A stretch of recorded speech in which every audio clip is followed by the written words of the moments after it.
Welcome back to another month of the Pig X podcast. I'm your host, Delaney Howell. This month, we're kicking off a special 4-part series focused on niche production in the swine industry. In today's episode, we'll talk about resources available for small-scale swine producers and veterinarians. Joining us is Casey Zangaro, a Swine Production Extension Educator from Michigan State University. Casey will share how a National Pork Board grant will expand educational resources for producers after gathering some valuable feedback from a survey conducted with both farmers and veterinarians. From those survey findings to the resources now available and what's next, we've got it all covered in today's episode. But first, let's get to know Casey and hear more about her connection to the swine industry and involvement in this impactful program. Well, I first started growing up in Kansas on a beef cattle lot farm, and I raced and bro raced horses with my mom and my grandmother. My grandpa got into an alpaca business for 10 years, which I gladly helped with. And that led me into my undergrad degree of animal science pre-vet at Northwest Missouri State, which I was very active in helping out with the farm and doing a few research projects out there. I did several internships while I was there with Christensen Farms, Murphy Brown, which is now Smithfield, and then Swine Graphics, which is now Cactus Family Farms. And from there, went to South Dakota State, where I got my master's degree in animal science, swine nutrition, under Dr. Tufuko Wayengo. While I was there, I managed their recently built grow finish offsite barn of 2,500 head. And that was mostly under Dr. Bob Toller and Dr. Ryan Samuel. And then from there in 2018 is when I started this job at Michigan State Extension. And I really just had a passion and understanding of how small farms operate, and it really is every day in and out. The swine industry has always been very proactive in understanding how to not only be efficient, but animal welfare and health has always been on the top priority list. And that's what really gravitated me towards being in the swine industry. And then Michigan State has just been really good about encouraging us to go after projects that we've been passionate about. So this National Pork Board grant was actually a continuation of what I've done with a 2-year MAAA grant, which is Michigan Alliance in Animal Agriculture, where I looked at small farms and their biosecurity concerns, and then looking more at their animal health after the VFD restrictions in 2017. And we wanted to look at the initial use of antibiotics went down in all species, but as time went on, in about 2020, we realized swine antibiotics and antimicrobials were going up. And as a state in a whole, we have Michigan Pork Producers, which has about 75% of the swine production in Michigan is on that board. And we went to them and asked them through a needs assessment, what have you been doing since the VFD? And they've said they've basically taken out antimicrobials and medications and left them up to regional managers and sow managers. So theirs has stayed low. So that just left the small farms. And so from that, we created a 2-year grant to look at why and what is making the smaller farmers use more medication and look more at their management and biosecurity practices.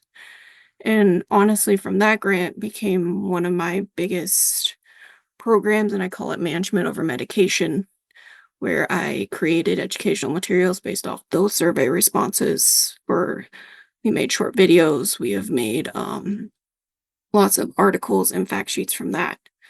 And then from there, I was looking, what else can I do with this? And National Pork Board came out with this Swine Extension grant, and I started contacting people from various states, seeing if they would be interested in continuing on my project on a nationwide level. And it got funded in March, and we're about done. It'll be done in December.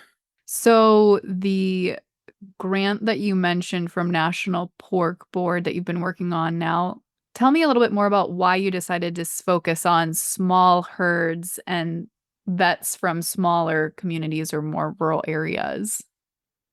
So just in general, I think they're underutilized and undervalued. We always talk about swine production. We think about, the top 10, the ones that create and drive our export and import within the US industry. But I do think, especially since COVID, there's been a big rise in sustainable agriculture and consumers wanting to know a little bit more about how their overall all their food is produced. So when COVID hit, I know personally our MSU swine team got hit with a lot of questions of, hey, I want to get a couple pigs. I want to learn how to raise them. What do we need to do? And those were the good ones. The ones that were, hey, I got pigs, but this happened were a little bit more interesting to handle because they've realized pigs are a little bit smarter than most livestock. And then they have caused damage and or have gotten out. And so that is mostly why I wanted to focus on small farms. I do feel like there's a lot of swine information out there, but they're more for the bigger farms. And so some of these outdoors and some of these new, unique and niche agrotourism, ones that are specifically going to food markets is underserved educational wise. And so I wanted to figure out what the knowledge gap was before I just blindly started creating educational materials. Casey, tell me more about why you're here on the PigX podcast today. What led you to seeing this tool as a way to educate from the grant? Yeah. So I'm the lead on the grant and I went and emailed a few different people from different states and Dr. Colt Knight from the University of Maine, Dr. Beth Hines from Penn State, and Dr. Um, Laura Grenier from Iowa State, Dr. Benny Moat from University of Nebraska Lincoln, and then I also asked Jonathan Laporte from MSU Extension, who does farm business management, but specializes in small farmers and helping them grow their start their businesses to assist me with this grant to make it more rounded and to cover more ground. I think we have a really good team in some really good states of you don't think Maine as a pig state, but they have a very big heritage herd. Penn State's got your plain clothes and a lot of smaller farms. Michigan is in between. They're ranked 12th in the nation. And of course you got Iowa and Nebraska who are up there and growing in the top 10 for pork production, but they also have their agrotourism and their niche markets and their small swine farms. And so from that, I basically used the same model that I had for my MAAA grant, which was create a survey, find the whole educational gaps and holes, and then start creating those educational materials, but more on a nationwide level. So we had two different surveys go out, one producer based, one small veterinarian based. And then we did something a little bit different. We invited producers and vets from those 5 states that are involved with the grant out to World Pork Expo and do an in-person focus group so we could get real-time question answers, um, see what one group says versus what the other says. And that was very enlightening. And then from about July until the end of December, we'll be creating those educational materials. We're looking at podcasts where they're making short videos, about 2 to 3 minutes for pasture pigs. And then we're also doing a lot of articles. Because from what we got from that focus group is we asked producers, how do you obtain your information? And we got per generational responses, articles, fact sheets, videos, and podcasts. So we wanted to address all of them as much as we can with the information that we have. Awesome. So, Casey, in addition to the focus group you did at World Pork Expo, talk to me about some of the specific questions that you asked producers on the other survey that you conducted. Yeah, so both surveys really start out with we wanted them not to be very specific, so it's state and county that you reside in. The amount of pigs per year that your farm has. For swine vets, we asked what's your average swine herd size per year that you look at. We looked a lot about do you understand biosecurity and do you use it? Do you understand body conditioning score and do you use it? We looked a lot more at like health focused things. Do you understand what a VFD is? On the producer side, we really wanted to know, do you have a vet? Do you use your vet? How often? And then one question we asked for both is, do you feel comfortable working with swine as a veterinarian? That question was very interesting. We had a little bit more of a percentage say no on both sides than I would like. It's probably about 40% from producer and vet standpoint that say they're not comfortable working with pigs and pig clients. We looked at, do you use vaccinations? What vaccinations do you use? From the vet side, we asked, what do you recommend or prescribe? Most of that was actually pretty standard. It was respiratory, lameness, parasites. And then the vet side said scours and death was pretty high for their recommendations on why they do vaccinations. And then we look a little bit more into feed. How do you feed? What do you feed? Do you use feed waste? What other unique novelty feeds do you use for your swine? And then at the end, we both asked, what do you need to learn more about? And then we asked the vets, what do your swine clients need to learn more about? Perfect. And what would you say, Casey, were your kind of high level summary or synopsis from those surveys with producers specifically? And then we can talk vets. So from our producer responses, we got about 200 responses nationwide, which I thought was a pretty decent number. About 30% of them you farm swine for their personal consumption, including freezer meat and direct customer sales. About 20% raise them for breeding or commercial markets, and 20% are just generally interested in pig farming.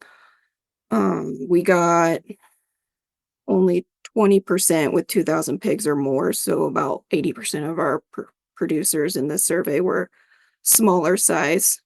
It did report, looking at the health management side, that 60% of farmers reported using antibiotics, both in feed, water, and injection form. So that means about 40 of them still don't. Their major health struggles were respiratory, reproductive, parasite lameness, and unexplained death loss.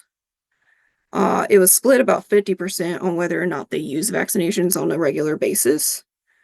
And then those that did usually use the circovirus, mycoplasma, and then PLE. About 50% of them actually implement and use biosecurity on a daily basis. 70% of them understand and use a veterinary feed directive. However, we did see that 10% of producers don't have a working relationship with the veterinarian. 85% of the producers noted that they have had a vet out on their farm in the last year, primarily for routine care. About 20% was for emergency use only. Body condition score is almost split at 55% using it as a valuable tool on the farm. And then going into the feed, we had 25-ish% say they feed their herd by products such as brewer's grains, potatoes, milk waste, etc. 83% of them use a purchased completed feed, such as like Tractor Supply or Family Farm and Home, or a home mixed ration with a purchased source of vitamin and mineral premix. And then 17% of them said that they use feed waste, all homegrown products, or hay products to feed their pigs. And their biggest interest in education from our side was nutrition and health management. Casey, then what about on the vet side? What were some of the questions that you asked them on the survey? Yeah, so we only got about 20 responses, which really doesn't surprise me. There's not a whole lot of independent small vets out there that feel comfortable with pigs since it's a highly integrated system in the US at this point. But we got most of our survey responses, about half of them serve farms with less than 999 pigs per year. The major health concerns, looked at respiratory problems, scours, and reproductive challenges. Um, Most vets understood what a veterinary feed directive is. And then with a high percentage of them using vaccinations and recommending PCV2 for Circo, Myco, and then PLE as well. We had a lot of people use them for ileitis as well. And then Clostridium was actually a kind of surprise. That's about 60% of the vets that we had prescribed that. Um, Veterinarians, 30% of them said they make monthly visits, 25% of them say they visit every 6 months, which is very small percent compared to what the swine producers have said. They do understand biosecurity measures, and those who understand beast body condition scores do use them when talking to their swine clients. About 10% of the swine veterinarians that completed the survey said they did not feel comfortable around pigs and would like more training. And then their biggest desire for information for both themselves and their swine clients was nutrition, biosecurity, and health management. What are some things that you were surprised to learn from the survey results? The fact that VFDs is still an unknown charted territory for some of these small producers is very interesting and a little concerning. I did think it was interesting that most of the vaccinations recommendations lined up for both the producer and the veterinarian side. However, the unexplained death loss on the producer side was interesting, and because it was not noted in the vet side, but scours and diarrhea was very highly noted on the vet side. Um, Body condition score, I was hoping would be higher, but that's kind of something that we haven't really made a big educational initiative about, since we, again, are highly integrated. So just systems understand it, but not maybe the swine farmer who just got into it understands what a body condition score and how you can utilize it. Um, Home rations, and I think 17% out of 200 is fairly high percentage of people who are feeding waste and growing their own all their own products for pigs to eat. So I think really upplaying the nutrition side of how to efficiently grow pigs and do's and don'ts on what to feed them is something that needs to be done a little bit more, at least on the extension side. Yeah, perfect. Let's dig into that too a little bit more, Casey. Based on the survey, both for producers and vets, what are some other future focus areas, either for research or surveys, that you'd like to conduct based on that feedback? I'm going to continue my management over medication through Michigan State with my program area. I do think it's good to continue making I don't want to say basic, but the basic needs for pigs. A lot of these new, I would even say livestock farmers, are at least one generation removed from being on the farm. So none of this stuff is basic, handed down, learned skills and knowledge information to these people. So going back to the basics and what they should and should not eat, parasite control, vaccinations, why are they important? And I do understand some people want to go that route of no antibiotics and no dewormers of vaccinations because they have that niche market. And that's great as long as you can keep up your biosecurity and your animal health. So understanding that, even within Michigan, I'm getting a lot of calls about alternative feed sources, and I've created a small comparative protein, carbs, fats, what is the standard versus what you could use, and comparing them. I do think we still need more of that. I get constant calls about that. And so I think just general pig knowledge needs to be updated and renewed for these newer generational farmers. What is something we haven't touched on yet that you would like to add to today's episode before we wrap up? I do think there's a need to not overlook the small livestock industry. Like I said, since COVID, it has actually grown. I did found a research paper about it, and I appreciate people who want to get back into it or have never done it before and want to try it. But I do think it's important that they go and do their research first before they go and get the pigs. And so that's kind of where we're at, and what we found out with this survey is never overlook the basics whenever you're trying to write an article or teach new people about the swine industry or livestock industry. And so that's kind of where we've taken this grant for the latter half of it. We're doing basic show pig, basic parasite, basic deworming. We're doing whole pasture pig series videos. So that's kind of where I've kind of opened my eyes to. I've seen what the integrated industry can do, and I appreciate it. It's really cool, but some of these consumers want smaller and more localized productions. So I think there's more to be done with these types of surveys, and working with small farmers directly on what their concerns are, what they do and don't know, and having these conversations one-on-one is a continual thing that I plan on doing. Casey shared so many valuable insights from her findings of a survey, in addition to current and future resources available for swine producers. We're excited to bring you a new episode every Monday of this month as part of our special mini-series on niche swine production. Be sure to hit subscribe for next week's episode. Until then, I'm Delaney Howell, and this has been the Pig X Podcast.